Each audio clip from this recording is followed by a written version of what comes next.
हाँ जी। जो वायरसेस जो टर्म है बेसिकली ये ड्राइव हुआ है वर्ड लैटिन लैटिन वर्ड था वेनम से, जिसका मीनिंग है पॉइजनस या विस्कस फ्लूइड। विस्कस फ्लूइड इसे इसलिए कहते थे क्योंकि स्टार्ट में अर्ली टाइम में जब डिफरेंट डिजीज वगैरह थी, समझ आता था कि ऐसा कोई ऐसा कोई ऑर्गेनिज्म नहीं है जो फॉर एग्जाम्पल जैसे बैक्टीरिया वगैरह थे, फंजाई थी, जिनको हम एक्सट्रैक्ट कर सकते थे, जिनको हम लैब में ग्रो भी करा सकते थे। लेकिन ऐसा स्ट्रक्चर वायरसेस वगैरह के बारे में कोई नहीं था। तो कहते थे कोई फ्लूइड है विस्कस जो ये डिजीज वगैरह काज कर रहा है। इस बेस पे इनको इसका नाम वायरसेस वगैरह या वेनम दिया गया था। बाकी these are the acellular entities. ये सब ए सेलुलर स्ट्रक्चर्स हैं, सब माइक्रोस्कोपिक हैं और ऑब्लिगेट पैरासाइट्स हैं। ऑब्लिगेट इसलिए हैं क्योंकि they can't grow without their host. इनको ग्रो कराने के लिए मतलब सपोज ये अपने होस्ट के अलावा ग्रो नहीं कर सकते, क्योंकि होस्ट की बॉडी के अंदर रह के ये उसके मेटाबॉलिक जो मशीनरी है उसको कंट्रोल करते हैं, अपने आप को रेप्लिकेट करते हैं अपने नंबर्स बढ़ाने के साथ साथ, फिर उसमें डिजीज काज करते हैं। दो टर्म इस्तेमाल हुई थी मैंने जो बुक्स में देखी, वो है वायराइड और वीरोन। वायराइड जो है basically these are the small segments of the RNA जो डिजीज काज करते हैं। एंड द नेक्स्ट आर जो है विरियन, जो है अगर virus outside the host body होगा तब हम उसे विरियन कहेंगे। नेक्स्ट पे चलें सर। अगर हम थोड़ी हिस्ट्री और डिस्कवरी की बात कर ले, जैसे मैंने पहले बताया है कि क्योंकि ये सब माइक्रोस्कोपिक हैं, और दूसरी बात ये कि इनको एक्सट्रैक्ट करना इतना आसान नहीं था अर्ली डेज में, तो इसकी डिस्कवरी में काफ़ी टाइम लगा। और एक साइंटिस्ट थे एवनोस्की, जिन्होंने इनको कुछ प्लांट्स डिजीज से उन्होंने एक अपना हाइपोथेसिस दिया कि कुछ इन्फेक्शियस पार्टिकल्स हैं या वायरसेस वगैरह हैं जो ये काज कर रहे हैं। उसके बाद एक और साइंटिस्ट थे बेजनिक ने 1898 में, उन्होंने एक हाइपोथेसिस दिया था कंटेजियम वायरम फ्लूइडम, कि ये ऐसा विस्कस फ्लूइड है जो कंटेजियस है, जो डिजीज काज करता है। उसके बाद चैम्बरलैंड, चैम्बरलैंड का वायरस की डिस्कवरी में आप समझ लें बहुत रोल है, क्योंकि उन्होंने ऐसे फिल्टर पेपर इन्वेंट किए थे जिनके अंदर से वायरस वगैरह जो थे वो पास आउट नहीं हो पा रहे थे, क्योंकि इनका जो साइज है वायरसेस का वो बैक्टीरिया से भी कम है। ठीक है, उससे भी साइज में ये कम है। That's why forcing filter paper से उन्होंने हेल्प की। फिल्टर पेपर की हेल्प की वजह से इनको एक्सट्रैक्ट किया गया। उसी दौरान ये वाल्टर रीड ने 1900 में येलो फीवर जो कि एनिमल्स वगैरह में होता है वो भी डिस्कवर हुआ कि ये किसी वायरस की वजह से है। उसी दौरान डब्ल्यू टॉट और हैरले ने बैक्टीरियोफेजिस वगैरह को डिस्कवर किया था, इस बेस पे कि कुछ बैक्टीरिया की कॉलोनीज वगैरह ऑटोमेटिक लाइसिस में चली जाती हैं या फिर वैनिश हो जाती हैं, ख़त्म हो जाती हैं, तो उनका जो काजेटिव एजेंट है वो कोई ना कोई वायरस है जिसको उन्होंने डिस्कवर किया था। नेक्स्ट पे चलें सर। हाँ जी। एक्चुअली जब उस दौरान जब ये सब कुछ हो रहा था कि वायरसेस वगैरह हैं, फिल्टर पेपर डिस्कवर इन्वेंट हो गए। ठीक है, टॉटर हैरले ने अपना पॉइंट दे दिया कि बैक्टीरियोफेज कोई वायरसेस है जो बैक्टीरिया को इन्फेक्ट करते हैं, उनको ख़त्म करते हैं। इसी दौरान ही डब्ल्यू एम स्टैनले ने टोबाको टी एम भी टोबाको मोज़ेक वायरस जो था वो क्रिस्टल फॉर्म में एक्सट्रैक्ट किया था टोबाको मोज़ेक टोबाको प्लांट से, और इसी बेस पे उसको नोबेल प्राइज भी दिया गया। और स्टैनले को जो उसने काम किया कि वायरस वगैरह को क्रिस्टल फॉर्म में जो है एक्सट्रैक्ट किया था, उसको फादर ऑफ वायरोलॉजी भी कहते हैं, और प्राइज भी मिला था। तो सबसे जो ये सबसे एक अहम इन स्टेप्स था वायरोलॉजी की फील्ड में, क्योंकि जब तक आप उसको क्रिस्टलाइन फॉर्म में उसका कोई स्ट्रक्चर स्टडी नहीं किया गया था, तब तक इसके बारे में हम कुछ भी नहीं कह सकते थे। जब इसको एक्सट्रैक्ट किया गया क्रिस्टल फॉर्म में, तो अब इसके स्ट्रक्चर के ऊपर बहुत सारी स्टडीज हुई, तब जाके हमें पता लगा कि जो वायरसेस वगैरह हैं बेसिकली इनका स्ट्रक्चर क्या है, इनके अंदर क्या चीज़ें हैं, और ये डिजीज कैसे काज करते हैं। फर्दर इसके ऊपर काम हुआ उसके बाद। जी आगे चलें। हाँ जी, अगर हम नेचर ऑफ वायरसेस की बात करें तो basically these are the infectious nucleoproteins. हम इनको न्यूक्लियोप्रोटीन इसलिए कह रहे हैं क्योंकि इनके अंदर जो जेनेटिक मटेरियल है, जीनोम है, ठीक है, वो आरएनए या डीएनए वगैरह है। ठीक है, और न्यूक्लियोप्रोटीन प्रोटीन का वर्ड हमने इसलिए यूज़ किया क्योंकि इनके बाहर जो कैप्सिड होता है, जो इनके पास प्रोटीन कोट होता है, वो प्रोटीनेशियस होता है। That's why these are the infectious nuclear protein. और इनके सम वायरसेस वगैरह ऐसे भी हैं जो इन्वेलप्ड होते हैं, और उस इन्वेलप की वजह से क्या होता है, उनकी पैथोजेनिसिटी वगैरह हम कह सकते हैं, जो कि उनको डिजीज़ काज करते हैं। और उनके अपना जो डिफेंस होता है, क्योंकि इन्वेलप की वजह से ही वो अपने होस्ट के डिफेंसिव मैकेनिज्म से बच जाते हैं। और यूजली एनिमल वायरसेस वगैरह होते हैं उनमें इन्वेलप होता है, और प्लांट वायरसेस वगैरह में इन्वेलप नहीं होता। और जो ये इन्वेलप बनता है, ये होस्ट की मेम्ब्रेन से बनता है बर्डिंग ऑफ के थ्रू, क्योंकि जब होस्ट के सेल में ये वायरसेस वगैरह रेप्लिकेट हो रहे होते हैं, जब सेल ब्रस्ट होता है, ठीक है, तो उसकी जो मेम्ब्रेन साथ ब्रस्ट होती है, तो उसको ये साथ अपने ऊपर एज ए कवरिंग बॉर्ड ऑफ कर लेते हैं। जी आगे चलें। हाँ जी, अब वायरस जो है बेसिकली, एक तो स्लाइड यहाँ पे कंप्लीट शो नहीं हो रही बाबर साहब, कुछ पॉइंट स्किप हो गए हैं पीछे से हमारे। हाँ जी। जी नेक्स्ट पे चले, नेक्स्ट पे। अब जो हो गया वो तो छोड़ दें। अच्छा, अब जो वायरस वगैरह है, अब अगर हम इनकी नेचर की बात करें, ये लिविंग आके नॉन लिविंग है, basically they are in between living और नॉन लिविंग की ये ट्रांजिशन स्टेट में है, ठीक है। अब हम देखते हैं एक एक करके कि इनके अंदर कौन कौन से जो करेक्टर्स हैं लिविंग और नॉन लिविंग। अगर लिविंग और नॉन लिविंग के, अगर हम लिविंग की बात करें, पहला ये है कि इनके अंदर जीनोम होता है, डीएनए आरएनए। हम जानते हैं कि जो जीनोम है, डीएनए आरएनए वगैरह, वो हर लिविंग ऑर्गेनिज्म के सेल में पाया जाता है। सेकेंड, इनकी डेफिनेट शेप है। जैसे हम शेप के बारे में जानते हैं, बैक्टीरियोफेज वायरसेस वगैरह हैं, वो टेडपोल लाइक है, और टीएमवी रॉड शेप है, ठीक है। इसके अलावा पोलियो वायरसेस वगैरह जो है बुलेट शेप के हैं। और थर्ड वन, ये पैरासाइट्स हैं, डिजीज काज करते हैं, क्योंकि डिजीज काज करना ये भी एक लिविंग करेक्टर है। सेकंड, जो fourth one is the show mutation, और ये म्यूटेशन काज करते हैं। अब म्यूटेशन जो है, ये एक ऐसा फिनोमेना है जो किसी भी लिविंग ऑर्गेनिज्म के जीनोम में होता है, तो दैट्स वाई इनमें भी हो रहा है। इसकी रिसेंटली जो हमारी लाइफ में एग्जांपल है, वो आप देख लें, ये है कोविड वायरस में आजकल बहुत म्यूटेशन हुई है, जिसमें उसके डिफरेंट वेरिएंट्स वगैरह आ गए। और second last, respond to environment. और ये इन्वायरमेंट में जो डिफरेंट फैक्टर्स हैं, टेम्परेचर हो गया, लाइट हो गई, ह्यूमिडिटी वगैरह, तो उसको भी ये रिस्पॉन्ड करता है। कुछ वायरसेस ऐसे हैं जो हीट टेम्परेचर सेंसिटिव होते हैं, कुछ ऐसे हैं जो कि रेजिस्टेंट होते हैं। जैसे स्टार्ट में अर्ली डेज में जब ये कोविड 19 का पीक चल रही थी, तब बहुत सारे एक्सपेरिमेंट किए गए कि आग वगैरह से या पानी से किसी भी तरह इसको ख़त्म किया जा सकता है या नहीं किया जा सकता। तो कुछ लोगों ने इसको ख़त्म करने के लिए स्टीम वगैरह भी ली, तो उसका भी सुनने में आया कि बड़ा प्रोमिनेंट रोल रहा इसमें, कोविड वायरस वगैरह में। और दूसरा ये जो लास्ट इसका है, मल्टीप्लाई इन द होस्ट। और ये होस्ट की बॉडी के अंदर ये अपने आप को मल्टीप्लाई कर सकता है, होस्ट की बॉडी से बाहर ये अपने आप को रेप्लिकेट नहीं कर सकता, क्रिस्टल फॉर्म में पाया जाता है। तो क्योंकि ये अपने आप को रेप्लिकेट कर रहा है होस्ट के अंदर, क्योंकि होस्ट की बायोसिंथेटिक मशीनरी को ये कंट्रोल करके वहाँ से इसको जो भी अ, हम कह सकते हैं कि न्यूट्रिएंट्स चाहिए, जो भी अपनी उसने बॉडी को असेंबल वगैरह कराना है, तो उस ये भी एक लिविंग करेक्टर है। अगर हम नॉन लिविंग की तरफ आते हैं, तो ये कि ए सेलुलर है। ये इसलिए हैं क्योंकि इनके अंदर प्रॉपर कोई भी सेल मेम्ब्रेन वगैरह या जो सेल के स्ट्रक्चर्स होते हैं, ऑर्गेनेल्स वगैरह होते हैं, वो भी इसके अंदर कुछ भी नहीं है। इस बेस पे ये एसेलुलर है।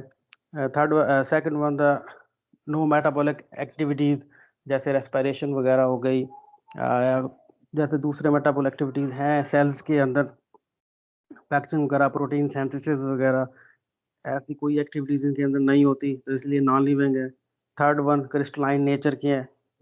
अगर ये होस्ट की बॉडी के अंदर होंगे, तो ये डिजीज़ वगैरह काज करेंगे, एक्टिव होंगे, पैरासिटिक फॉर्म में होंगे। जब ये होस्ट की बॉडी से बाहर होंगे, तो क्रिस्टलाइन फॉर्म में होंगे। तो ये जो क्रिस्टलाइन फॉर्म का जो नेचर है, वो भी नॉन लिविंग शो करता है।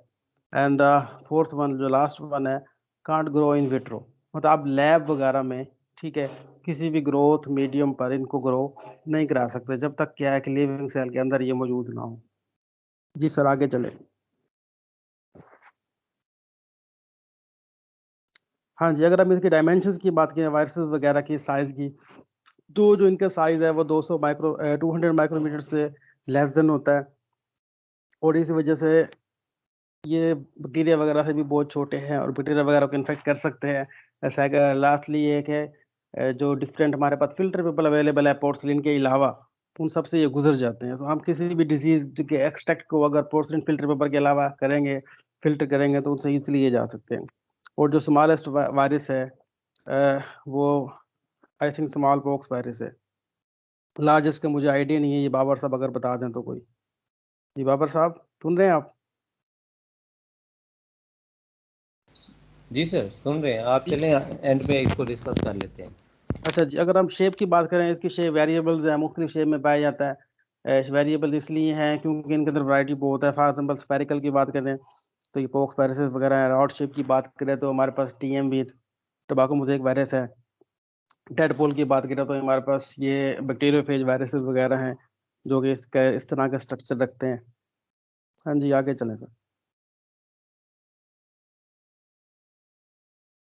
और पोलिएटर शेप वगैरह, बुलेट शेप का पोलियो वायरस होता है, ब्रिक शेप का पॉक्स वायरस। एंड उसके अलावा यहाँ पे एक पॉइंट मैं शो किया हुआ है, पॉक्स वायरस को वीआईपी वायरस भी कहते हैं। ये मैं बुक पढ़ रहा था तो उसमें मैंने ये पॉइंट पढ़ा, तो सोचा आपसे शेयर कर दूँ। अगर हम सिमेट्री की बात करें तो सिमेट्री, इसमें हेलिकल सिमेट्री होती है जो टीएमवी शो करता है, रॉड शेप है। क्यूबिकल जो सिमेट्री है वो टर्नप मोज़ेक वायरस शो करता है। एंड आगे चलें बाबर साहब। अगर हम टाइप ऑफ वायरसेस की बात करें तो ये डिफरेंट, अब इस जो क्लासिफिकेशन है वायरसेस की, इसमें बहुत सारे हम मतलब पॉइंट्स बने हुए हैं। हम किसी भी बेस पे इनको क्लासिफाई कर सकते हैं। अगर हम यहाँ पे देखें, सिंपली मैंने यहाँ पे किया है कि on the basis of host की बेस पे करें तो जो प्लांट वायरसेस हैं मोस्टली ये आरएनए वायरसेस होते हैं। ये लास्ट टाइम ये एमसीक्यूज भी आया था कि plant viruses usually have RNA, DNA, single standard RNA, इस तरह का था कोई। तो इनमें मोस्टली आरएनए होता है और ये नेकेड होते हैं। अब ये आरएनए वायरसेस क्यों होते हैं मोस्टली? हम सब ने ये बहुत बार पढ़ा हुआ है कि आरएनए वायरसेस हैं। आरएनए वायरसेस इसलिए होते हैं ताकि ये खुद को, जो इन्होंने अपनी प्रोटीन सिंथेसिस करवानी है, एक स्टेप कम कर लेते हैं। जैसे हमें पता है कि सेंट्रल डॉग्मा में ट्रांसक्रिप्शन ट्रांसलेशन दो प्रोसेस होते हैं। अगर डीएनए बेस्ड होते तो पहले ट्रांसक्रिप्शन कराते हैं, फिर ट्रांसलेशन, फिर जाके इनकी जो प्रोटीन्स वगैरह की प्रोडक्शन होती वो होनी थी। लेकिन इसमें क्या है कि ये आरएनए वायरसेस हैं, ये अपना एक स्टेप समझ लें कि कम स्किप करा के जल्दी से, मतलब एक विद इन शॉर्ट टाइम अपनी प्रोटीन्स वगैरह की फॉर्मुलेशन करा सकते हैं और डिजीज काज करते हैं। इसमें एक एक्सेप्शनल केस है कॉलीफ्लावर मोज़ेक वायरस का, जिनके अंदर डीएनए है। बाकी ऑलमोस्ट जितने भी प्लांट के वायरसेस हैं वो सब आरएनए वायरसेस हैं। अगर एनिमल वायरसेस की बात करें, दे कंटेन द डीएनए, इनके अंदर डीएनए होता है, डीएनए बेस्ड है, और साथ में ही ये इनवेलप्ड होते हैं, मोस्टली इनवेलप्ड होते हैं। अब डीएनए वायरस क्यों है? क्योंकि हम जानते हैं कि जो एनिमल्स वगैरह हैं, ठीक है, they have vast quantity of the nutrient and have, इनके पास जो बायोसिंथेटिक मशीनरी होती है वो वर्सटाइल होती है। तो इसके अंदर ये वायरसेस जो हैं कंप्लीट दोनों स्टेप्स कराकर, ट्रांसलेशन एंड ट्रांसक्रिप्शन वगैरह, ट्रांसक्रिप्शन एंड ट्रांसलेशन के दोनों स्टेप करा सकते हैं, और अपनी जो प्रोटीन फॉर्मेशन वगैरह है, जो उन्होंने अपनी बॉडी को असेंबल करने के लिए जो चीज़ें चाहिए होते हैं वो कर सकते हैं। इन्वेलप इसलिए होते हैं क्योंकि हो सेल एनिमल्स वगैरह के अंदर जो डिफेंसिव मैकेनिज्म है वो स्ट्रॉन्ग ज़्यादा है as compare to the plants. और ये एनिमल्स के डिफेंसिव मैकेनिज्म से बचने के लिए, फेगोसाइटोसिस से बचने के लिए, इनके ऊपर इन्वेलप वगैरह हो जाता है। ये मतलब ये अपने डिफेंस के लिए ये सब इनमें भी अपना मैकेनिज्म है। हाँ जी आगे चलें। हाँ जी, एक्सेप्शनल केस जो एनिमल वायरसेस में आरएनए आ रहा है, उनके अंदर उनमें है इन्फ्लुएंजा वायरस, एड्स वायरस, इन दोनों में आरएनए है, ठीक है। और एड्स वायरस के बारे में कुछ मैंने आज इन्फॉर्मेशन पढ़ी कि ये 8 ईयर्स तक डोरमेंट रह सकता है किसी भी लिविंग एनिमल के अंदर। और 1 दिसंबर जो है एड्स डे के तौर पे सेलिब्रेट किया जाता है। And the third one also called the death warrant, AIDS virus को डेथ वारंट भी कहते हैं। ये एक्स्ट्रा कुछ इन्फॉर्मेशन थी, मैंने कहा थोड़ा इसमें ऐड कर दें। और ओंको वायरसेस वगैरह, रिट्रो वायरसेस वगैरह, जो बेसिकली आरएनए वायरसेस हैं, ये रिवर्स ट्रांसक्रिप्टेज एंजाइम के थ्रू रिवर्स ट्रांसक्रिप्शन करते हैं और डीएनए वगैरह पे दोबारा डीएनए डबल स्टैंडर्ड डीएनए की फॉर्म में चले जाते हैं। ये जो फिनोमेना है रिट्रो वायरसेस वगैरह का, ये टेमन और बाल्टीमोर ने डिस्कवर किया था। और पोलियो वायरसेस और एचसीवी वगैरह ये भी आरएनए वायरसेस हैं। मतलब ये सब कुछ एक्सेप्शनल केसेस हैं एनिमल्स में कि जिनके पास आरएनए है, अदरवाइज बाकियों के पास डीएनए। हाँ जी, अब पहले हमने डिस्कस कर लिया प्लांट बेस्ड वायरसेस को, एनिमल बेस्ड। अब है मायोफेजेस।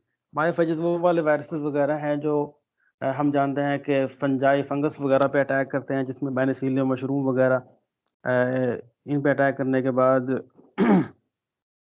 ये मोस्टली आरएनए वायरसेस होते हैं, इन्हें मायोफेजेस कहते हैं। इनके बाद बैक्टीरियोफेजेस हैं। बैक्टीरियोफेजेस वो वाले हैं कि जो बैक्टीरिया पे अटैक करते हैं, इनको बैक्टीरिया ईटर भी कहते हैं। और जैसे इनकी हमने टाइप्स पढ़ी हुई हैं पहले, T2 T4 T6 जो इवन नंबर्स में हैं, और उनका आपने स्ट्रक्चर भी वगैरह भी पढ़ा हुआ। टेडपोल लाइक होते हैं, टेल फाइबर्स होते हैं, शेथ होता है, और उसके अलावा हेड वगैरह होता है इसमें। अब इसके बाद साइनोफेजेस हैं जो ब्लू ग्रीन एल्गी पे अटैक करते हैं, और उनका अटैक करके उनमें डिजीज काज करते हैं। उनमें फोर्मीडियम है, प्लेक्टोनिमा, ये जो दो साइनोबैक्टीरिया हैं, इन पे मोस्टली इनको अटैक किया गया है। और जो इनका बिहेवियर है साइनोफेजेस का, जो मोस्टली बैक्टीरियोफेजेस की तरह मिलता जुलता ही है, तो उस तरह ही है सेम। इनका जो इनकी सिमेट्री वगैरह, जो इनका स्ट्रक्चर है, जो इनका अटैक करने का जो वे है, वो सब मायोफेजेस का और बैक्टीरियोफेजेस का सेम है। जी सर, आगे चलें। अगर हम वायरस को क्लासीफाई करें ऑन द होस्ट बेसिस, तो इसमें है पहले फर्स्ट हमारे पास आता है फाइटोफैजी। अब इसमें वो वाले वायरसेस वगैरह आएंगे जो प्लांट्स वगैरह को इन्फेक्ट करते हैं, ठीक है। और इनमें लाइसेंस शो नहीं होती। लाइसेंस शो इस तरह से नहीं होती क्योंकि प्लांट्स के सेल्स के अंदर ये प्लाज्मोडिस्मेटा के through cell to cell move करते हैं और प्लांट के बॉडी में फैलते हैं और डिजीज काज करते हैं। लाइसेंस जो होती है मतलब मिनिमम होती है प्लांट्स वगैरह में। और फैजनी जो है, ये वो वाले वायरसेस इसमें आते हैं जो लाइसेंस काज करते हैं और अपने होस्ट की डेथ काज करते हैं, जिसमें हमारे पास बैक्टीरियोफेजेस वगैरह, साइनोफेजेस और माइक्रोफेजेस वगैरह इसमें आ जाएंगे। जूफेजनी जो है, ये एनिमल इंक्लूडिंग मैन में जो डिजीज काज करते हैं। और लेकिन यहाँ पे जो इनका लाइसिस वगैरह का जो फिनोमेना है, वो हम कह सकते हैं कि इन बिटवीन होता है एज कम्पेयर टू जो फैजनी है और जूफेजनी है। क्योंकि एनिमल्स वगैरह में जब ये लाइसिस काज करते हैं तो बहुत सारे बॉडी पे लीजन्स बनते हैं, जैसे स्मॉल पॉक्स वगैरह में हमने मोस्टली देखा है, मीजल्स वगैरह में जैसे हम देखते हैं। जी सर, आगे चलें। अगर हम इसको जीनोम की बेसिस पे क्लासीफाई करें तो पहले फर्स्ट जो हमारे पास क्लास है वो राइबोवीरा। राइबोवीरा में क्या होता है, जितने भी आरएनए बेस्ड वायरसेस हैं वो सारे इस क्लास में आते हैं। सेकंड वन जो डीऑक्सी वीरा है, इसके अंदर जो आरएनए डीएनए बेस्ड वायरसेस हैं वो सब इस क्लास में आ जाएंगे। और जो इसका मेन फाइलम है जिसमें हम सब वायरसेस वगैरह को रखते हैं, उसका नाम वीरा है। जी, आगे चलें। हाँ जी, अगर हम लाइफ साइकिल की बात करें, लाइफ साइकिल इसमें मोस्टली दो तरह के होते हैं, lytic cycle, lysogenic cycle. Lytic cycle हमने पढ़ा हुआ है कि फर्स्ट ऑफ ऑल क्या होता है, कोई भी जो वायरस वगैरह है वो अटैचमेंट का प्रोसेस से गुजरता है। अटैचमेंट के बाद वो उसमें पेनिट्रेशन होती है। पेनिट्रेशन में क्या होता है कि वो लाइसोजाइम एंजाइम करते हैं सेक्रेट, जिससे क्या होता है कि सेल वाल वगैरह जो होस्ट की होती है या बैक्टीरिया वगैरह की, वो डैमेज हो जाती है।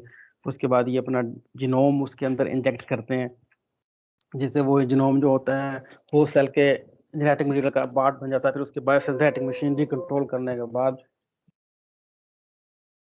जो उसकी बॉडी के पार्ट्स हैं, जैसे टेल फाइबर्स वगैरह, मेंटल शेथ, वो सब उनकी प्रोडक्शन के बाद असेंबलेज वगैरह होती है। असेंबलेज के बाद ये होगा कि लाइटिक वगैरह साइकिल स्टार्ट हो जाता है, वो ब्रस्ट हो जाता है।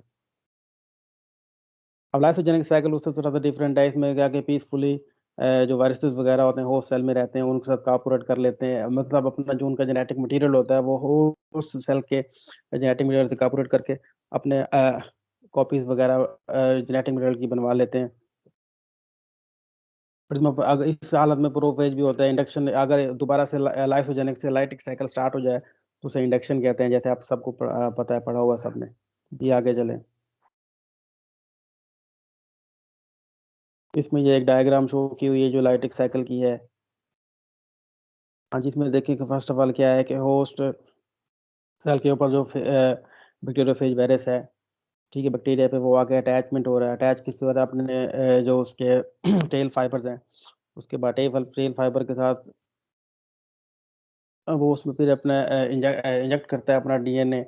वही डीएनए जाके होस्ट सेल के जो जेनेटिक मटेरियल है उसके साथ कॉपरेट करके रिकम्बिनेंट डीएनए बन जाता है। फिर वो अपने रिकम्बिनेंट डीएनए की जब रेप्लिकेशन होती है तो वो अपने जितने भी उसके प्रोटीन्स वगैरह सिंथेसिस है, ये जो उसके स्ट्रक्चर्स वगैरह है, उनकी फॉर्मेशन पॉपुलेशन होती है। उसके बाद असेंबलीज वगैरह होती है और लाइफ स्टार्ट हो जाता है, लाइसेंस हो जाती है एंड में।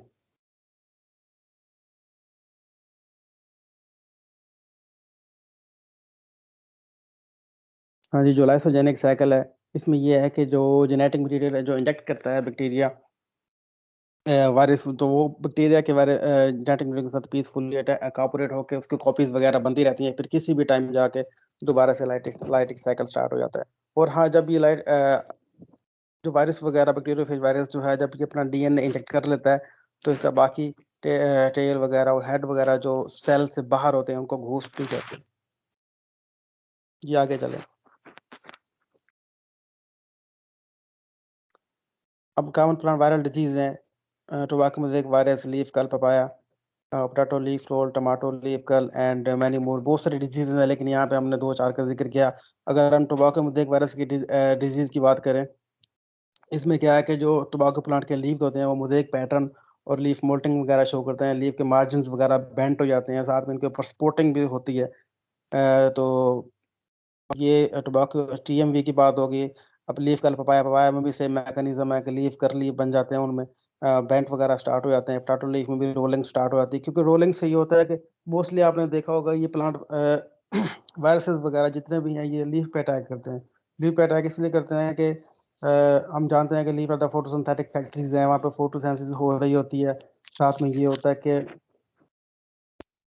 वहाँ पे जो न्यूट्रिएंट्स वगैरह जो कार्बोहाइड्रेट्स वगैरह बन रहे होता है, ठीक है, वहाँ पे एक्टिव मैकेनिज्म बहुत ज़्यादा होता है, तो इसलिए यहाँ पे अटैक करते हैं मोस्टली लीव वगैरह पे। साथ में स्टेम वगैरह पे भी इसके सिम्टम शो होते हैं, लेकिन लेस देन होते हैं as compare to the leaves.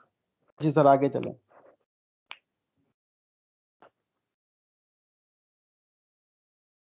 हाँ जी, जो ट्रांसमिशन इन प्लांट्स में है वो किस तरह से होती है। अब जो इसकी इन्फेक्शन चेन है, फर्स्ट ऑफ ऑल ये है कि सीड ट्रांसमिशन। अब ये है कि देखें वायरस वगैरह ऑलमोस्ट हर जगह पर मौजूद है, हमारे सॉइल पर, हवा में, जितने भी हमारे डिफरेंट एजेंसीज हैं हर जगह मौजूद है। अब इसमें एक है कि अगर आपका कंटेमिनेट है तो सीड के थ्रू क्या होगा कि जब सीड ग्रो करेगा तो ये वायरस वगैरह है प्लांट के बॉडी के अंदर स्प्रेड आउट कर जाएंगे। तो ये हो सकता है कि सीडलिंग की स्टेज पे या तो प्लांट पे अटैक कर दें। अगर सीडलिंग पे नहीं करेंगे तो फिर जब मेच्योर स्टेज होगी, फ्रूटिंग स्टेज होगी, तब भी अटैक कर सकते हैं। या फिर बाई वेजिटेटिव प्रोपगेशन, वो इस तरह के है कि जो प्लांट के वेजिटेटिव पार्ट है उनके थ्रू कर सकते हैं। मैकेनिकल मीन्स में हम ये आ जाएंगे जैसे फॉर एग्जांपल कोई फिजिकल कांटेक्ट हो गया, ठीक है, प्लोइंग वगैरह। और सॉइल ट्रांसमिशन, सपोज सॉइल में है तो ड्यूरिंग इरिगेशन ये एक जगह से दूसरी जगह ट्रांसमिट हो सकते हैं, मूव कर सकते हैं with the flow of the water. Last है इंसेक्ट ट्रांसमिशन, बहुत सारे एफिड्स, वेस्प वगैरह, फ्लाइज वगैरह की बॉडी पे अटैच होकर जिस तरह से हमने पोलिनेशन वगैरह का प्रोसेस होता है, इस तरह ये भी प्लांट टू प्लांट ट्रांसमिट हो सकते हैं, और ये इस तरह ये वेरी करता है। जी सर, आगे चलें। अब अगर वायरल डिजीज की सिम्टोमोलॉजी की बात करें, प्लांट में जो सिम्टम जो होती हैं डिफरेंट होती हैं। अगर हम प्राइमरी सिम्टम की बात करें, इसमें क्या होगा कि लोकलाइज्ड लीजन या रिंग्स वगैरह बन जाएंगे। अक्सर आपने देखा होगा कि प्लांट के ऊपर स्मॉल लीजन रिंग बने होते हैं, लेकिन इन लीजन में क्या होता है कि इन लीजन की वजह से वहाँ पे क्लोरोसिस भी स्टार्ट हो जाती है, सेल की डेथ स्टार्ट हो जाती है। जब सेल की डेथ स्टार्ट होगी, सेल की प्रोलिफरेशन होगी, तो वो वहाँ पे लीजन्स वगैरह बन जाते हैं। सेकंड है कि clearing of the veins. When clearing किस तरह होगी, जब अक्सर देखा गया है कि प्लांट के लीफ की जो मिड वगैरह होती है उसके जो नियरिंग निबरिंग सेल्स होते हैं, जब उनकी डेथ होती है तो वेन जो होती है मोस्टली क्लियर हो जाती है, वाज़ेह नजर आ रही होती है। जो सेकेंडरी सिम्टम्स हैं उनमें जी लोग स्पॉटिंग, रिंग स्पॉट्स, क्लोरोसिस। मुझे स्पॉटिंग क्या होती है कि मुझे पैटर्न भी बन रहे हैं, साथ में क्लोरोसिस के स्पॉट्स होते हैं। रिंग स्पॉट में लीजन्स आ जाते हैं। क्लोरोसिस में क्या होता है कि जिन सेल्स की डेथ होती है, क्लोरोप्लास्ट वगैरह की, क्लोरोफिल पिगमेंट की भी जो वहाँ पे डिफॉर्मेशन होगी, तो इसको तो ये भी लीजेंस येलो पेल कलर के सेगमेंट्स स्पॉट्स बन जाते हैं वहाँ पे। नेक्रोसिस इन ब्लोजूम, मतलब जो ब्लूजूम वगैरह तो जो यंग लीव्स होते हैं, ठीक है, उनमें नेक्रोसिस स्टार्ट हो जाएगी। और नेक्रोसिस से उनके क्योंकि अर्ली सीडलिंग स्टेज पर जब होगी तो उसकी प्लांट की डेथ काज करते हैं। जी बाबर साहब, आगे थोड़ा सा चले। हाँ जी, प्री मेच्योर डिफोलिएशन, ये जब अर्ली स्टेज पे जब ये वायरस को अटैक करता है तो जो उसकी डिफोलिएशन होगी अर्ली स्टेज पे, क्या होगा कि लीव वगैरह जो होंगे, जैसे फुल एक्सपेंडेड लेमिना होता है वो वाली फॉर्म नहीं होगी। और समटाइम ये होता है कि लीफ सेंसेशन भी स्टार्ट हो जाती है प्री मेच्योर लीफ की। जी सर।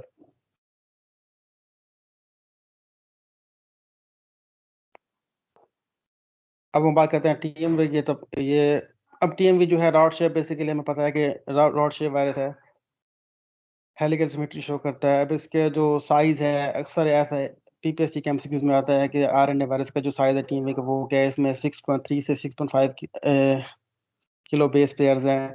अगर हम इसके नैनोमीटर डायमीटर की बात करें, जो इसका RNA है 330 नैनोमीटर। और कैप्सिड की बात करें, इसके अंदर 2130 कैप्सूमर्स होते हैं और 7300 न्यूक्लियोटाइड्स होते हैं।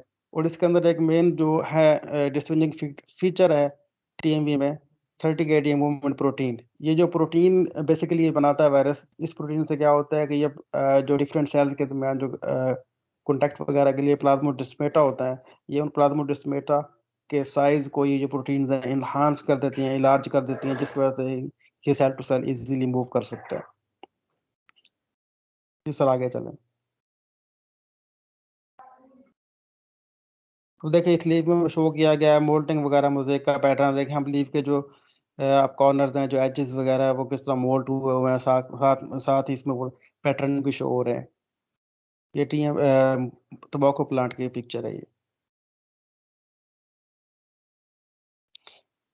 हाँ जी, अब हम कंट्रोल किस तरह कर सकते हैं वायरल डिजीज को। फर्स्ट ऑफ ऑल एक इरेडिकेशन ऑफ द जो उसका होस्ट है, प्राइमरी होस्ट कह सकते हैं या स्पेसिफिक होस्ट कह सकते हैं, उसकी इरेडिकेशन से। समटाइम ये होता है कि अर्ली स्टेजेस पे कुछ प्लांट्स में डिजीज शो हो रही होती है, सिम्टम वगैरह, हम उसको इरेडिकेशन कर सकते हैं। सेकंड वन, इंसेक्ट्स वगैरह कंट्रोल कर सकते हैं, क्योंकि इंसेक्ट्स एफिड वगैरह, वेस्ट वगैरह पीछे पड़ के हैं हम, उनके थ्रू ये ट्रांसमिट होते हैं, इसलिए इंसेक्टिसाइड्स भी जो हैं वायरल कंट्रोल में हेल्प आउट होती हैं। एंटीवायरल केमिकल्स हैं कुछ, एटे, जैक्वानिन, कैटकोल, क्यूनोल, फिनोल, थायोजुरासिल, निकोटीन। अब इन केमिकल्स की वजह से क्या होता है कि जो वायरसेस वगैरह हैं, उनका RNA वगैरह जो बेसिस हैं वो डिस्टर्ब हो सकती हैं, और वो मजीद डिजीज काज करने की जो उनकी कैपेबिलिटी है, जो एबिलिटी है, वो भी डिस्टर्ब हो सकती है।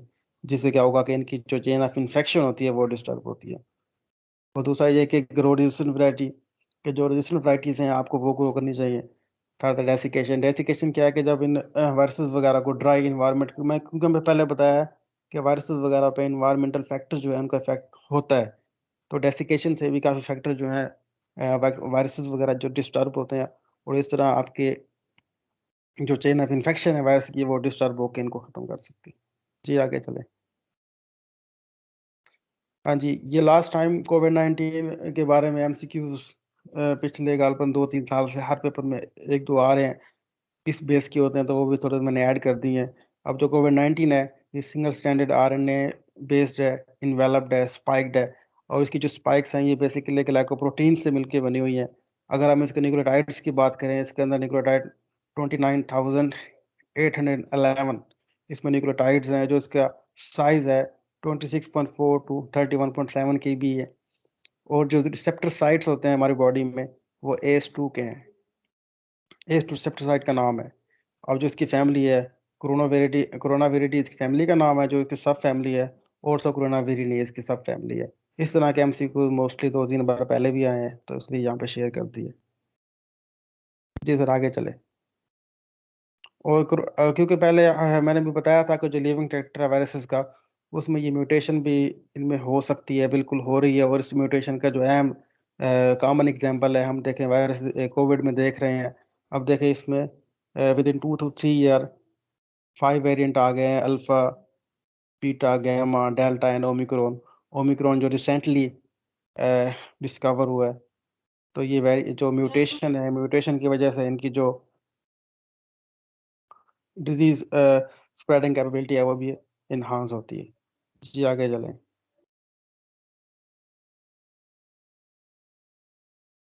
और जो अदर वेरिएंट हैं, आप देखें उनके अंदर जो म्यूटेशन हुई हैं, बीटा में 11 म्यूटेशन हुई हैं, अल्फा में 10 म्यूटेशन हुई हैं, डेल्टा में 9 म्यूटेशन हुई हैं, और गामा जो है इसमें 12 म्यूटेशन है। सबसे ज़्यादा म्यूटेशन ओमिक्रॉन में हुई हैं, 36 to 52 गालबन इस रेंज में है। और ओमिक्रॉन को इसलिए ज़्यादा डेंजरस कहा जा रहा है क्योंकि इसके अंदर म्यूटेशन ज़्यादा है। अगर हम ओमिक्रॉन की बात करें, जिसका कंप्लीट नेम है ओमिक्रॉन B1.1.5 to 9, जो इसका कंप्लीट नेम है, यह सभी MCQs आ सकता है। और ये वेरिएंट 21 के भी इसे कहते हैं, आल्सो नोन द BA1। अब इसकी जो म्यूटेशन हुई है वो मोस्टली हुई है कोविड के स्पाइक्स पे है, और इन म्यूटेशन की जो तादाद है हमारे पास 32.550 है, मतलब इतनी म्यूटेशन हो सकती हैं, बल्कि हो चुकी हैं, मतलब इनमें जो नंबर है म्यूटेशन बढ़ने के चांसेस ज़्यादा हैं। जी आगे चले। अच्छा, थैंक यू। अगर कुछ गलत या जैसे कोई कमी हो तो फिर आप सब लोग शेयर कर सकते हैं यहाँ पे। I try my best. जी बाबर साहब। बहुत शुक्रिया सर, आपने आज टाइम निकाला प्रिपरेशन की और क्लास में हमें टाइम दिया।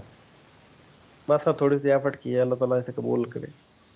तो इस हवाले से एक क्वेश्चन बीच में छोड़ा था हमने लार्जेस्ट वायरस का। हाँ जी, हाँ जी। हाँ जी, तो उस पर जो है वो बात कर लेते हैं।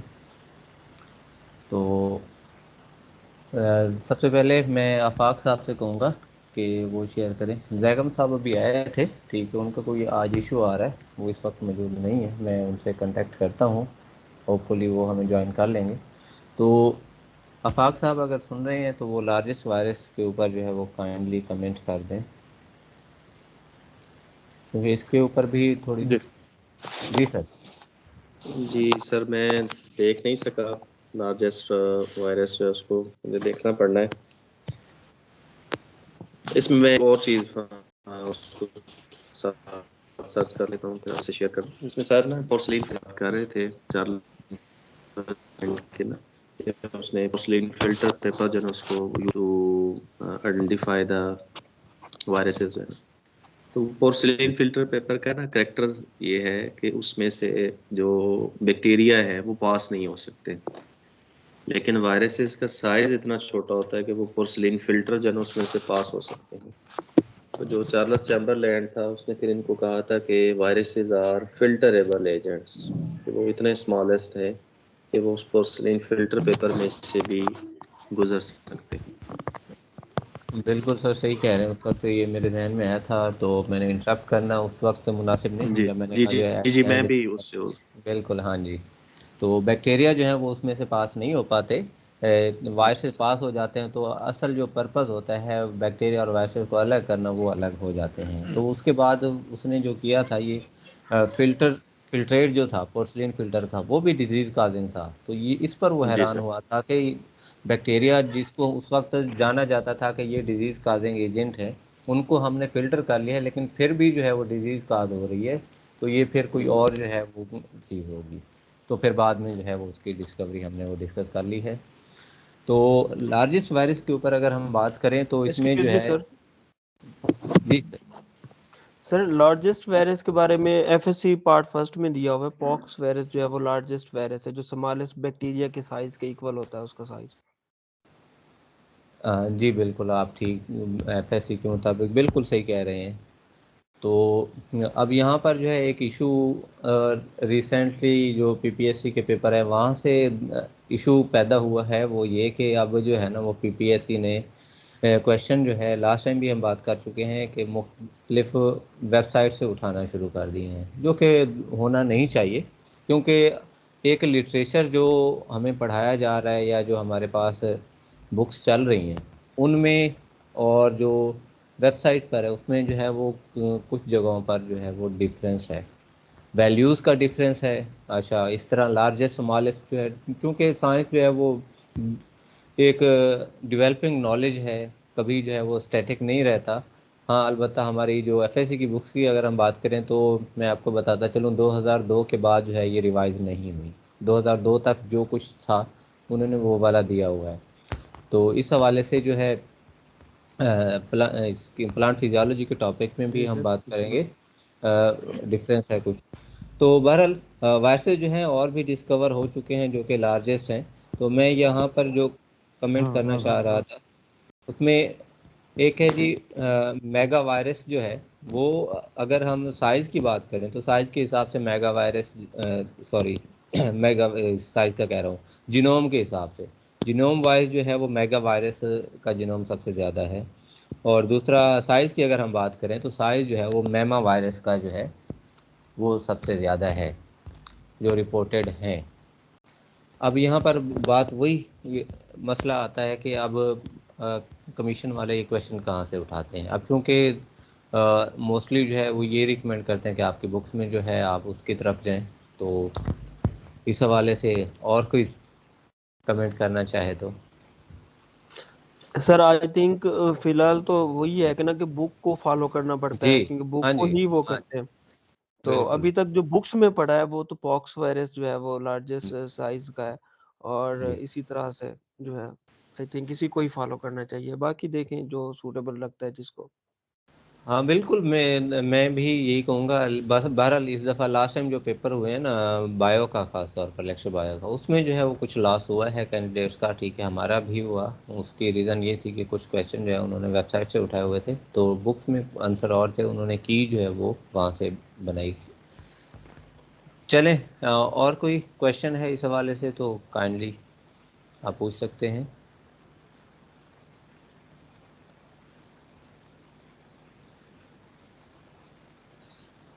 तो वायरसेस के हवाले से कुछ आउटलाइन है, वो मैं क्लास के बाद जो है वो शेयर कर दूंगा। तो और किसी के पास कोई पॉइंट बने हुए हैं तो वो भी शेयर कर सकते हैं। देखें, हम जो शेयर करते हैं उसको हतमी बिल्कुल भी ना समझा करें। आप अपने नोट्स बनाते हैं तो वो भी ग्रुप में आप शेयर कर सकते हैं, मोस्ट वेलकम। तो इससे जो है वो सबका बेनिफिट होगा। तो और किसी ने कोई शेयर करना है या क्वेश्चन है तो ठीक है, नहीं तो फिर हम क्लास का जो है वो इख्तिताम करते हैं। आज की क्लास जो है वो जल्दी ख़त्म होगी। वायरसेस का चूँकि शॉर्ट सा टॉपिक था, तो लास्ट टाइम भी जो है वो हमने इसको इस वजह से इंक्लूड नहीं किया था। बहरहाल, तो कल के हवाले से आपको बताते चलें, कल इकोलॉजी का टॉपिक होगा। इमरान साहब अभी सुन रहे हैं तो वो कह रहे थे टाइम पे बता दिया करें। तो जैगम साहब जी आ गए सर, मैं हैं। सुन रहा हूँ। Thank you. जी हाँ जी। तो कल जो है वो हम इंशाल्लाह प्लांट इकोलॉजी को डिस्कस करेंगे। तो उसके बाबर बाद साहब फिर स्टीलर सिस्टम को भी आपने स्किप किया था, आपका था कि हम अगले उस अस्सलाम टॉपिक में उसे वालेकुम सर। इंक्लूड करेंगे, लेकिन हाँ फिर इंक्लूड नहीं बिल्कुल किया गया बिल्कुल। सर। हाँ जी, बस वो अस्सलाम वालेकुम सर। वालेकुम अस्सलाम।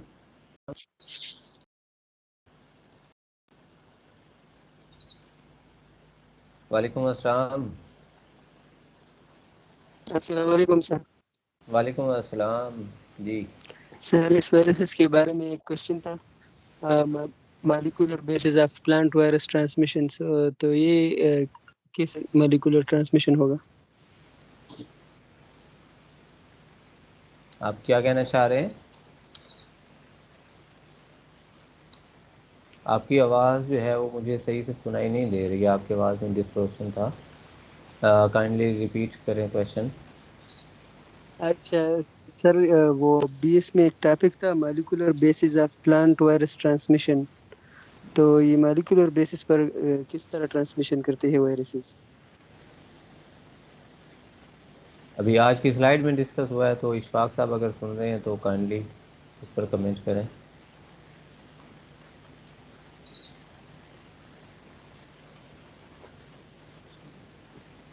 सर मॉलिक्यूलर ट्रांसमिशन पे अगर देखा जाए तो ये माइक्रो मॉलिक्यूल की बात हो रही है। जी बैक्टीरिया जो है बाज़ औक़ात जब वायरसेस जब इंट्रोड्यूस करते होते हैं किसी स्पेसिफिक होस्ट के अंदर, तो उनके जीनोम के अंदर इंट्रोड्यूस होने के बाद जैसे हमने लाइटिक साइकिल देखा था, तो नेक्स्ट जनरेशन के अंदर ट्रांसफर होते चले जाते हैं। तो वो मॉलिक्यूल्स के थ्रू, मतलब डीएनए माइक्रो मॉलिक्यूल की बात हो रही है, तो उनके साथ वो ट्रांसमिट होते जाते हैं एक से अगले की तरफ, और हर जनरेशन के अंदर वो शिफ्ट होते चले जाते हैं। तो इस ट्रांसमिशन को मॉलिक्यूलर बेसिस ऑफ ट्रांसमिशन कहते होते हैं।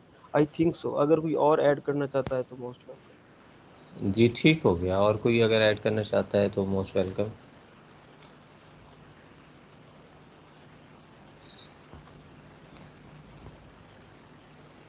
सर ये प्लांट में किस तरह होगा? ये तो बैक्टीरिया में होगा है ना, तो प्लांट में वायरसेस मॉलिक्यूलर ट्रांसमिशन किस तरह करेंगे? प्लांट में ऐसे होता है कि प्लांट को जब हम वेजिटेटिवली उसे ग्रो करवाते होते हैं तो साफ ज़ाहिर है उसके जो वही जेनेटिक ब्रो मटेरियल ऐसे होता है थोड़ी है। सेम उसी के अंदर मूव करता है। बाकी देखें सर हैं यहाँ पे सीनियर मोस्ट, वो एक्सप्लेन करेंगे बेटर।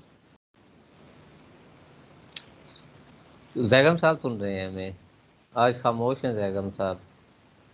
हाँ, अभी थोड़ा लेट ही ज्वाइन किया है। तो इनका देखिए एक क्वेश्चन, इनको एक बकायदा तौर पे असाइनमेंट मिली होगी उस पर उस असाइनमेंट टॉपिक को अब यहाँ पर हम कैसे डिस्कस करें, कोई स्पेसिफिक उनका क्वेश्चन होता ना तो वो थोड़ा जनरल क्वेश्चन है, उस पर फिर भी ठीक कुछ ना कुछ बात कर सकते थे। ठीक।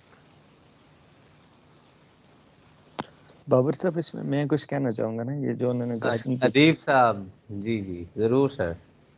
सर, ये पूछ रहे हैं कि प्लांट्स में वायरसेस किस तरह ट्रांसफर होते हैं, तो वो ट्रांसफर होते हैं बाय वेक्टर्स, डिफरेंट टाइप के इंसेक्ट्स होते हैं जो कि उनको ट्रांसफर करते हैं। दूसरा वास्कुलर बंडल के थ्रू भी जो है जब ग्राफ्टिंग होती है, आपने ऑलरेडी मेंशन किया, तो उससे भी ट्रांसफर होते हैं। जी जी। इसमें सर ये भी हो सकता है कि वायरसेस जो है ना वो कुछ प्रोटीन्स है ना उसको वो सिंथेसाइज करते हैं और एक सेल से दूसरे सेल में वो फिर थ्रू प्लाज्माडेस्माटा जो है ना वो ट्रांसफर जो है वो होते जाते हैं। सर इनका क्वेश्चन ये था कि प्लांट्स के अंदर जी। मॉलिक्यूलर बेसिस पे कैसे ट्रांसफर होते हैं। तो मॉलिक्यूलर बेस पे देखा जाए तो हम माइक्रो मॉलिक्यूल की बेस से ही ट्रांसफर होते हैं ना सर। तो माइक्रो मॉलिक्यूल में हम डीएनए को, आरएनए को लेते होते हैं। तो साफ ज़ाहिर है जब हम जेनेटिक मटेरियल वेजिटेटिवली ग्रो करवाएंगे किसी प्लांट के पोर्शन को, तो उसकी नेक्स्ट जनरेशन के अंदर ऑटोमेटिकली उसने मूव करना है। तो साफ ज़ाहिर है फिर अगली जितनी भी जनरेशन होंगी उसके अंदर वो वायरस जो होगा मॉलिक्यूलरली जो है वो ट्रांसफर हो रहा होगा। तो बाकी अगर वैसे ट्रांसफर का ट्रांसमिशन का मैकेनिज्म प्लांट में देखा जाए तो अदीब साहब ने ठीक कहा है। इसी तरह से बाकी जो दूसरे सर कह रहे थे वो भी ठीक कह रहे थे।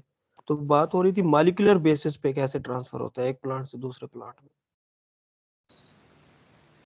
हाँ जी, वही डिफरेंट वेक्टर्स हैं सर जो इसको ट्रांसफर जो ये कर रहे थे। इस पर मुझे एक और बात जहन में आ रही थी कि जो प्लांट्स हैं उनके कौन से ऐसे पोर्शंस हैं जिसके अंदर वायरसेस पेनिट्रेट नहीं कर सकते या उसको इन्फेक्ट नहीं कर सकते। तो वो उसमें मेरिस्मेटिक टिश्यूज हैं कि उनकी ग्रोथ का रेट या सेल डिवीजन बहुत ज़्यादा होती है। तो इस वजह से मेरिस्मेटिक टिश्यूज जो है ना उसके अंदर वायरसेस अपना जो लाइफ साइकिल है उसको कंप्लीट नहीं कर सकते। या कोई वायरल डिजीज़ अगर प्लांट्स को हो जाती है तो उसको रिकवर करने के लिए प्लांट्स के वो मेरिस्मेटिक टिश्यूज लिए जाते हैं, उनको प्रोपोगेट करके टिश्यू कल्चरिंग करके न्यू प्लांट्स जो है वो डेवलप किए जाते हैं। ये एक इन्फॉर्मेशन मेरे ऐसे जहन में आ रही थी, मैंने कहा चले शेयर कर दें आप लोगों से। बहुत शुक्रिया सर। जी और कोई शेयर करना चाहे? अपना बाबर साहब एक क्वेश्चन जी सर। यहाँ पर पूछा हुआ था आपसे, तो आपने जो फंड्स हैं उसकी यानी कि ट्रीटोफाइट आपका टॉपिक था, उसमें स्टीलर सिस्टम जो हाँ है ना जी, हाँ उस पर वो वाला अभी बात कर टॉपिक रहे थे आपने बीच में। ना, हाँ जी हाँ जी। वो एक्टो स्टील, साइफोनो स्टील वगैरह वो काफी इंपॉर्टेंट थी। मैंने जो जी स्टील का टॉपिक थोड़ा बहुत बताया जी था वो एंजियोस्पर्म का था, ठीक है, लेकिन जी वो जी। उनमें से कोई टाइप भी वहां पर जो है ना देखने को नहीं मिल रही थी। जैसा साइफोनो स्टील है, बहुत टाइम हो गया पड़े हुए, लेकिन थोड़ा बहुत नाम याद है। वो उस पे अगर कोई भी यहाँ पर भाई साहब करना चाहें तो वो बहुत अच्छा टॉपिक वशिष्ठा की बुक में लिखा हुआ है, स्टीलर सिस्टम, ठीक है, ट्रीडोफाइड में। और कोई जी भी जी भाई हैं उनके पास मौजूद हैं, आप क्योंकि खुद भी तैयारी कर रहे हैं लेक्चरशिप की, हो सके जी आपकी प्लानिंग में कल शायद ट्रीडोफाइड पढ़ना है या नहीं, तो अदीब जी। तुर्क साहब है, जिस तरीके से इनको पढ़ने का बहुत सारा शौक है। शायद बाबा जो साहब आप भी इनको नहीं जानते होंगे, मैं जमाना बईद से इनको जानता हूँ, ठीक है, इनके जो मैं उस्ताद मोहतरम बिल्कुल। है वो जी उनके जी जमाने के हैं, बिल्कुल। हम हाँ जी। तो ये अगर खुद प्रिपेयर करना चाहें, ठीक है, स्टीलर सिस्टम को, या किसी और दोस्त को कहें तो वो काइंडली वशिष्ठा से अगर कोई शख्स तैयार करे तो मतलब है ना सुनने का दोबारा मौका मिल जाएगा। सर और अगर कोई विलेक है तो ठीक, नहीं तो जो मैंने कहा था उसको प्रेजेंट करना था तो जिम्नोस्पर्म जो है वो आफाक साहब के पास चला गया था, तो मैं उनको बता नहीं सका था, नहीं तो उसके साथ मिला लेते। बहरहाल मैं इसको जो है वो आगे एडजस्ट कर लेंगे किसी क्लास में जिसमें टाइम जो है वो शार्ट होगा, तो उसमें जो है स्टेलर सिस्टम का वो मेरे जहन में है बिल्कुल, जैसे ये वाइसेस था तो स्टेलर सिस्टम को हम ज़रूर जो है वो डिस्कस करेंगे, हम नहीं छोड़ेंगे, स्किप नहीं करेंगे इसको। तो होपफुली जो मुझे लग रहा है प्लांट फिजियोलॉजी जब आएगी तो उसमें जो है वो हमारी 2 दिन क्लास होगी सिर्फ प्लांट फिजियोलॉजी पर, क्योंकि उसको जो मैं सेलुलर रेस्पिरेशन और फोटोसिंथेसिस को डिटेल में डिस्कस करना चाह रहा हूँ, तो उसमें जो है वो इंशाल्लाह एडजस्ट कर देंगे। तो कल इकोलॉजी है, उसके बाद जो है फिजियोलॉजी को जब डिस्कस करेंगे।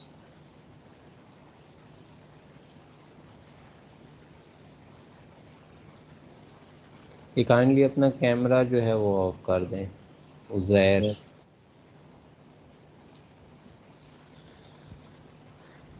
जी चले, आई थिंक क्वेश्चन आगे हैं, और किसी ने कोई कमेंट करना है तो ठीक, नहीं तो फिर आज की क्लास यहीं पे ख़त्म करते हैं। हाँ, यहाँ पर एक ही बात यहाँ पे डिस्कस करना चाहूंगा, डिस्कस नहीं जी बस थोड़ी सी बात बोलना चाहूंगा। जी आज ये सर। इशफाक साकी साहब हैं, इन्होंने लेक्चर दिया इस पे, वारिस पे। लेक्चर में मैं थोड़ा सा देर से आया, ठीक है। बाकी ये है कि यहाँ पर आप लोग को बताते चल रहे हैं कि इंशाल्लाह ये इस बार शॉर्ट लिस्ट होने जा रहे हैं, इशफाक साकी साहब। लास्ट टाइम भी ये शॉर्ट लिस्ट हुए थे, और बहुत ज्यादा पढ़ने वाला बंदा है। मतलब आप लोग से मैं पहले कह रहा था कि बहुत सारे लोग ऐसे हैं जो अंडरग्राउंड है, मतलब मंजरे आम पे नहीं है, लोग इतना नहीं जानते। लेकिन मुझे पता है कि ये बहुत ज्यादा पढ़ने वाले लोग हैं। तो इशफाक शाकिर साहब, पढ़ने का स्टेमिना बहुत है इनका, और ये इंशाल्लाह इस बार शॉर्ट लिस्ट होने जा रहे हैं, ठीक है। इंशाल्लाह। तो बाकी, हाँ, बाकी लोग भी इस हिसाब से देखें, पढ़ें कि उनका मुकाबला जो है वो किसके साथ है। बाकी बहुत सारे वेल नोन लोग हैं, लेकिन अगर वो उस हिसाब से प्रिपरेशन नहीं करते तो वो शॉर्ट लिस्ट नहीं होते। तो इस हिसाब से आपको बता दें कि आपने भी जो है मेहनत करनी होती है, और अब आपके घंटे नहीं बल्कि मिनट जो है वो भी बहुत कीमती है। बिल्कुल सही कह रहे हैं सर। चलें जी, आप सबका बहुत शुक्रिया। आज की क्लास यहीं पे ख़त्म करते हैं। अल्लाह हाफिज़।